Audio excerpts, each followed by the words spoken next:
Ating tinaniman na palay, Diyan na, ang ganda na tingnan. Tumutubo na. Yan po yung pagtanim namin. Dito tayo dadaan sa pilapil muna.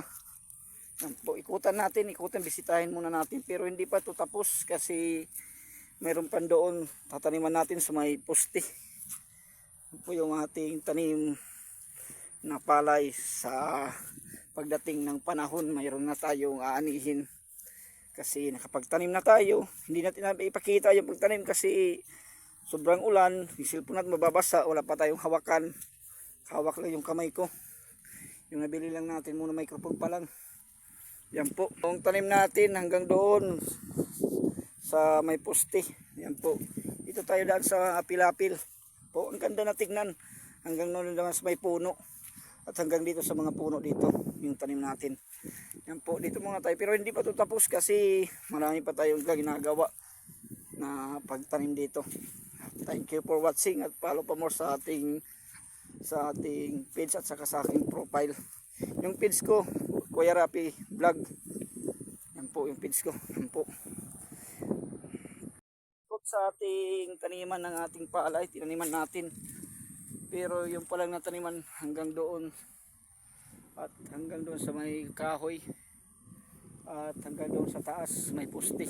Dito wala pa kasi marami pa mga trabaho natin, marami pa tayong nagkulang yung ating ng ating binhi, nagkulang. Hanggang dito lang muna tayo. At ito yung binhi natin, kikita ko. Binhi, hindi masyadong tumubo. Yan po. Ito lang yung nataniman natin.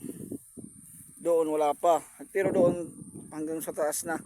Yan po yung kalawak natin tinaniman. Yan po.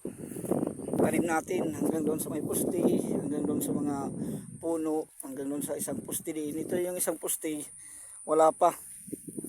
Ito wala pa taniman kasi dito tayo nagsaboy ng ating binhi. Ipinahabol na binhi natin isinaboy, hindi din masyadong tumubo. Yan po.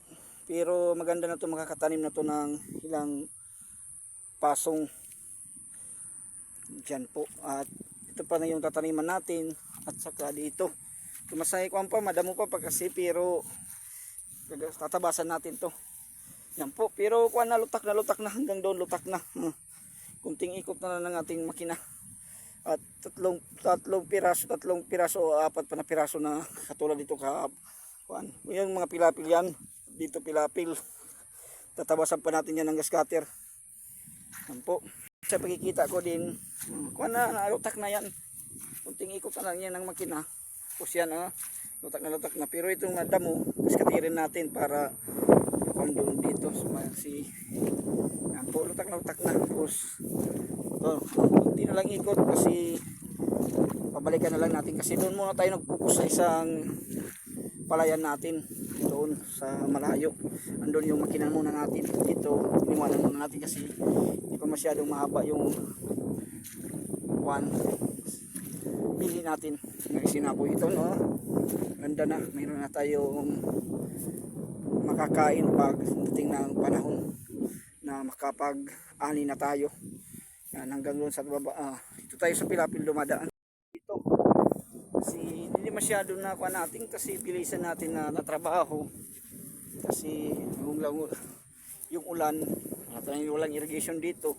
Yung ulan na natin binibilisan na natin pas umuulan. Kung tayo tatraktor ng ating makina para malutak, para mataniman. Yan, ang ganda na. Ang ganda na dito. May natanim dito at saka dito may natanim doon. Yan po. Sa wakas ay mayroon na tayong maaani sa pagdating ng kat-ani ng palay. At mayroon na tayong makakain. Ayun, wala tayong paghawak. Hawak lang yung kamay natin. Wala tayong na nabili pa na kasi hindi pa tayo sumasahod. Hindi pa tayo masyadong sumasahod. Hindi pa tayo masyadong monetize kasi yung mga dating account natin na-hack. Ito na bago simula tayo. Yan po, yung tinaniman. At ito dito yung taniman. Dito lang tayo daan sa pilapil. Yan yung taniman. Yan, sa likod nyo, kikita nyo ang lawak ng ating tinaniman ng palay. At marami pong salamat sa mga suporta at sa ating mga followers. Maraming salamat. At sa ating mga kaibigan na sumusuporta, salamat at support. Sana magpatuloy lang suporta nyo sa akin. At marami pong salamat at shout out po sa lahat ng ating mga followers. Uwi na tayo kasi inikutan lang natin yung ating kasi dito lang tayo sa Pilapil dumaan.